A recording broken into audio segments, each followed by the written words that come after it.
June 2 Telangana రాష్ట్ర అవతరణ దినోత్సవం సందర్భంగా ఏదైతే రాజీవ్ యువ వికాసం సంబంధించినటువంటి లోన్ మంజూరీ పత్రాలు అందజేస్తామని అటు బట్టి విక్రమార్క గారు ఇటు రేవంత్ రెడ్డి గారు చెప్పడం జరిగింది. సో దాంట్లో భాగంగానే ఈ రోజు కొన్ని లక్షల మంది నిరుద్యోగ యువత ఎప్పుడెప్పుడు మాకు మంజూరీ పత్రాలు అందజేస్తారని వెయిట్ చేస్తున్నటువంటి నేపథ్యంలో అలాంటి నిరుద్యోగ యువతకు మరొకసారి నిరాశ ఎదురైంది.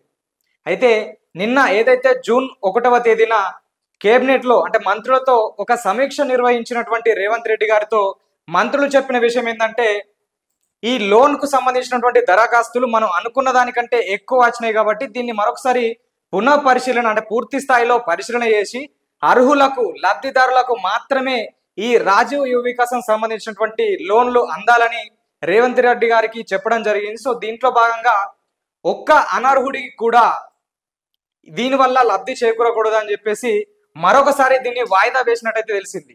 జూన్ 5వ తేదీన మరొకసారి కేబినెట్ మినిస్టర్లు అందరితో కలిసి సమీక్ష నిర్వహించిన తర్వాత అసలు ఎవరికి ఇవ్వాలి ఎవరికి ఇవ్వకూడదు అనేది పూర్తి స్థాయిలో పరిశీలన చేసిన తర్వాతనే లబ్ధిదారులను వాళ్ళ జాబితాను ప్రకటిస్తామని చెప్పేసి మంత్రులు చెప్పడం జరిగింది. అయితే దీంట్లో ముఖ్యంగా ఏదైతే ఇంతకుముందు ముద్రా లోన్లు ఎవరైతే అప్లై చేసుకున్నారో ముద్రా లోన్లు పొందారో సో వాళ్లకు ఈ లోన్ కు సంబంధించినటువంటి అంటే ఈ రాజీవ్ యువ వికాసం అనేది అందజేయరన్నట్టు తెలిసింది. తర్వాత ఇంకా అంటే దాదాపుగా 2 నెలల కిందనే రాజీవ్ యువ వికాసం సంబంధించినటువంటి డీటెయిల్స్ చెప్పడం జరిగింది.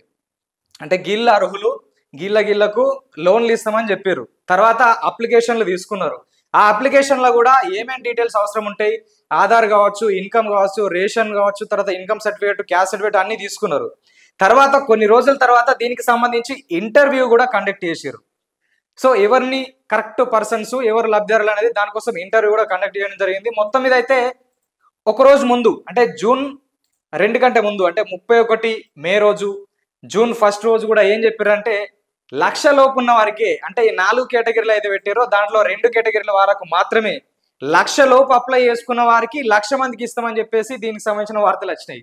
సో మొత్తం మీద అయితే పోనీ ఆ 1,00,000 లోపు అప్లై చేసుకున్న వారికన్నా అత్తదని ఆశపడరు. కానీ ప్రస్తుతం అయితే ఎవరికి ఇచ్చినటువంటి పరిస్థితి లేదు.